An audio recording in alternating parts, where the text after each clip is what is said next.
اور خاص طور پر مشرق کے اندر علامہ اقبال کے دور میں کہیں ایک واقعہ ہے کہ مغرب کی تقلید، انگریزوں کی تقلید اتنی عام ہو چکی تھی کہ چائے نئی نئی چلی تھی،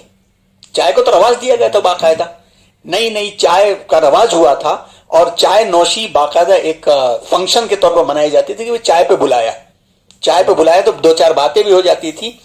تو ایک مرتبہ بزم چائے نوشی ہوئی، بزم چائے نوشی میں قریب کے جو انگریز آفیسر تھا اس کو دعوت دی گئی، وعدے کے پکے تھے، وہ آنا تھا، لیکن اچانک اس کو کسی ارجنٹ کام سے جانا ہوا، آیا، آنے کے بعد اس نے چائے منگایا، اور چائے پینے میں وقت لگتا تو اس نے برف منگا رکھا، اور برف اس چائے میں اس نے ڈال دیا، اور چائے 2 گھونٹ میں پیا اور چلا گیا۔ وہ لوگوں نے پتہ نہیں کیا سمجھا اس کو، وہ تو اپنی مجبوری میں کہ وعدہ بھی پورا ہو جائے، اگلی مرتبہ اور ایک جگہ چائے نوشی کی بزم رکھی گئی، اسی کو بلایا گیا، اور باقاعدہ سب کی کپ کی پیالیوں کے بغل میں برف کے ٹکڑے رکھے گئے، اور جیسی وہاں کے بیٹھا اور چیئر شروع کرایا اس نے کہ آغاز کرو، سب نے پھٹافٹ برف کے ٹکڑے ڈالے، اور وہ اپنی چائے اٹھا کے آرام سے پیتا رہا کہ مجھے کوئی جلدی نہیں۔ یہ تقلید ہو چکی تھی، مزاج بن چکا تھا۔ اب اس مزاج کے اندر علامہ اقبال دیکھ کر کے آئے تھے نا، وہاں دیکھ کر کے آئے تھے کہ یورپ میں بہت روشنی، علم و ہنر ہے، حق تو یہ ہے کہ بے چشمہ حیواں ہے یہ ظلمات،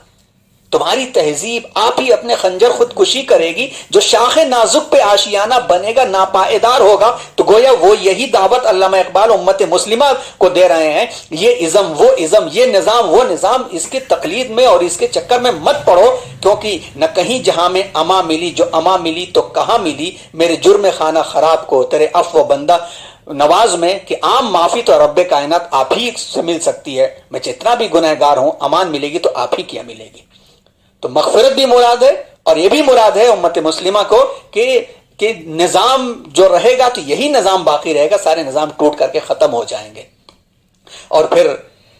چھٹویں شعر کے اندر ایک تاریخی حقیقت کو بھی لا رہے ہیں، اور تاریخی حقیقت کو لا کر کے ایک پیغام یہاں پر دے رہے ہیں کہ اللہ کی یافت کا معاملہ جو کچھ بھی ہے، اس کے لیے کیا چاہیے اور کیا چیز کم ہے، مسنگ پلر کیا ہے، مفقود کیا چیز ہے۔ نہ وہ عشق میں رہی گرمیاں، نہ وہ حسن میں رہی شوخیاں، نہ وہ غزنوی میں تڑپ نہیں رہی، نہ وہ خم ہے زلف ایاز میں۔ مسلمانوں کی زوال کی کیفیت کو بیان کیا ہے کہ دعائیں کیوں نہیں قبول ہوتی، کیوں اتنی دعائیں کی جا رہی ہیں، اتنے طواف کیے جا رہے ہیں، حج کر کے معصوم ہو کر کے لوگ آ رہے ہیں، پھر بھی دعائیں نہیں قبول ہو رہی ہیں۔ وجہ کیا ہے؟ نہ وہ تڑپ ہے، نہ وہ لگن ہے، نہ وہ سوز ہے، نہ وہ ساز ہے۔ اور اس میں مثال انہوں نے محمود اور ایاز کا پیش کیا، سلطان محمود غزنوی کے جو غلام تھے ایاز، جن کی ایک تاریخ ہے، بلکہ اب اگلے ہفتے ہمارے لیکچر میں بھی آنے والا ہے یہ عنوان، کہ ایک تو ایاز کا سلیقہ کہ اپنے آقا کو خوش کرنے کے لیے آقا کی جو دکھتی رگ تھی، جو نبض تھی، اس کو جاننے والا جو تھا وہ ایاز تھا،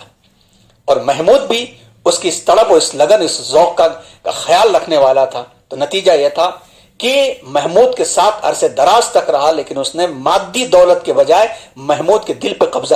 کیے رکھا، اور چونکہ بڑے بڑے بال بھی تھے اس کے، تو زلف ایاز سے مثال لیتے ہوئے علامہ اقبال نے قوم کو پیش کیا کہ جو تڑپ محمود غزنوی کی اپنے غلام کے لیے تھی، ایسے ہی نہیں تھی، اس لیے تھی کہ وہ غلام اس نبض کو پہچانتا تھا اور اپنی حقیقت کو پہچانتا تھا۔ ایک مرتبہ حاسدوں نے یہ شکایت کر دی کہ چھپ چھپ کر کے تہخانے میں خزانہ جمع کر رہا ہے، اور اس کی بیچارے کی وفاداری پر شک شروع ہو گیا، اور محمود غزنوی نے ایک دن پیچھا کر لیا اور کہا کہ دکھاؤ۔ جب جا کر کے دیکھا تو پتہ یہ چلا کہ ایک بکس کو کھول کر کے وہ زارو قطار رو رہا ہے، جھانک کے دیکھا تو اس میں وہی پھٹا ہوا کرتا، ٹوٹی ہوئی چپل، اور ایاز نے کہا کہ میں آ کر کے یہی اپنی حقیقت کو پہچاننے کی کوشش کرتا ہوں کہ تو تھا کیا۔ یہ وہ کپڑے ہیں جس کپڑے میں آپ نے مجھے خریدا تھا، یہ کپڑے میں نے محفوظ کر رکھے ہیں، اور میں اس کا دیدار کرتا ہوں تو مجھ کو میری حیثیت، میری حقیقت پتہ چلتی ہے، اور میں آ کر کے اس کو دیکھتا ہوں۔ تو ظاہر سی بات ہے کہ آقا کے دل و دماغ کے اندر اس کا مقام بڑھے گا یا نہیں بڑھے گا۔ تو علامہ اقبال نے مسلم امت کے لیے کہا کہ اپنی حقیقت کو تم کو پہچاننا ضروری ہے۔ مرد مومن کے لیے تو بہت کہا ہے علامہ اقبال نے، ایک تو اپنی حیثیت کو پہچانو، اور پھر یہ دیکھو کہ زوال اور پستی کا جو سبب ہے وہ تمہارے دل کی جو کیفیت وہ ٹوٹ چکی ہے، وہ گرمیاں آج بھی لے کر کے آؤ تو آج چیزیں ہو جائیں گی۔ اور حاصلیں پھر غزل جو شعر ہے جس کے اوپر بولا جائے تو گھنٹوں بولا جا سکتا ہے، وہ یہ کہ جو میں سر بسجدہ ہوا کبھی تو زمین سے آنے لگی صدا، تیرا دل تو ہے صنم آشنا تجھے کیا ملے گا نماز میں. اور کہیں کہا کہ باطل دوئی پسند ہے حق لا شریک ہے, شرکت میں آنے حق کو باطل نہ کر قبول. میں بس آسان سا شعر ہے. صنم آشنا, صنم آشنا کا مطلب کہ تیری تو پہچان شناسائی تو بتوں سے ہے, تیرا نماز میں کیا دل لگے گا. اس کا ظاہری مفہوم کیا ہے؟ ظاہری مفہوم یہ ہے کہ میں نے جب سجدہ کیا تو زمین سے آواز آنے لگی, آواز یہ آنے لگی کہ تو نے دل میں تو بتوں کو بٹھا رکھا ہے, نماز سے کیا تجھ کو ملے گا. لیکن علامہ اقبال نے یہاں پر توحید باری تعالیٰ کی گہرائی کی دعوت دی ہے,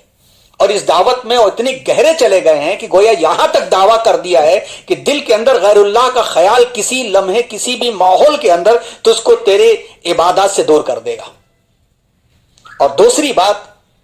کہ یہ وہی کہہ سکتا ہے جو نماز خشوع کے ساتھ پڑھنے والا ہو. اور نماز کے اندر کا معاملہ یہ ہے کہ نماز کے اندر غیر اللہ کا خیال, کاروبار کا خیال, چیزوں کا خیال کانشیسلی لاتے رہنا نماز کو ضائع کرنے کا سبب ہوتا ہے. اور تیسری چیز اس کے اندر ملتی ہے کہ غیر اللہ کو دل سے نکالنا ہے تو کلمے کو سمجھ کر کے اور کلمے کی گہرائیوں تک پہنچنا ہے کہ کیوں ہمیں لا الہ الا اللہ محمد الرسول اللہ کی تعلیم دی گئی. نماز کے بارے میں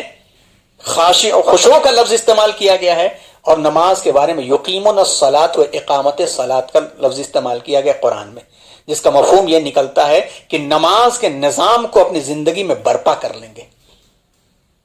اب علامہ اقبال نے یہاں پر جو نماز کا جو سبق دیا ہے, اللہ اکبر, دل سے غیر اللہ کو نکال کر کے کس کو بڑا کرنا ہے؟ اللہ کو. اور اتنا بڑا کرنا ہے کہ اس کے سامنے اپنے آپ کو بھی چھوٹا کر لینا ہے. اللہ اکبر کا مطلب ہو گیا کہ اللہ اکبر وکل شیء اصغر, اللہ ہی سب سے بڑا ہے. اب میں کھڑا ہو گیا اور رب کے سامنے, اب دنیا کی کوئی طاقت اس کے سامنے نہیں ہے, سب حقیر اور ذلیل ہے, اصغر ہے. اور اس نیت باندھتی ثنا سبحانک اللہم, اسی کی تعریف. سورۃ الفاتحہ الحمدللہ رب العالمین, رکوع سبحان ربی العظیم, جھک رہے ہیں ہم, عظمت اس کی بیان کر رہے ہیں. سبحان ربی الاعلی, ناک رگڑ رہے ہیں ہم زمین پر, اعلیٰ اس کو کہہ رہے ہیں, گویا ہم کہنے کہ ہم ادنا ہیں, ہم کچھ نہیں, وی آر نتھنگ. اور اس کے بعد التحیات للہ والصلوات والطیبات, میرا جینا, میرا مرنا, میرا کھانا, میرا پہننا, میرا بولنا, ایوری تھنگ, ہر کچھ, سب کچھ الہی تیرے لیے ہے. اور اس کے بعد آخر میں اللہم انی ظلمت نفسی ظلما کثیرا, سلام پھیرنے سے پہلے اپنے آپ کو کہہ رہے ہیں کہ ہم ہی نے ظلم کیا ہے. ولا یغفر الذنوب الا انت فاغفر لی مغفرۃ من عندک وارحمنی انک انت الغفور الرحیم, کہہ کر کے پھر سلامتی آتی ہے. یہ پورا کا پورا مفہوم ریئلائز کیا جائے تب یہ شعر کا مفہوم ہمیں سمجھ میں آ جائے گا کہ تیرا دل تو ہے صنم آشنا تجھے کیا ملے گا نماز میں. تو علامہ اقبال کی یہ غزل جس کا آغاز ہوتا ہے کبھی اے حقیقت منتظر نظر آ لباس مجاز میں, کہ ہزاروں سجدے تڑپ رہے ہیں تیری جبین نیاز میں. سجدے تڑپ رہے ہیں جبین نیاز میں, سجدے کب قبول ہوں گے؟ صنم آشنائی ہٹاؤ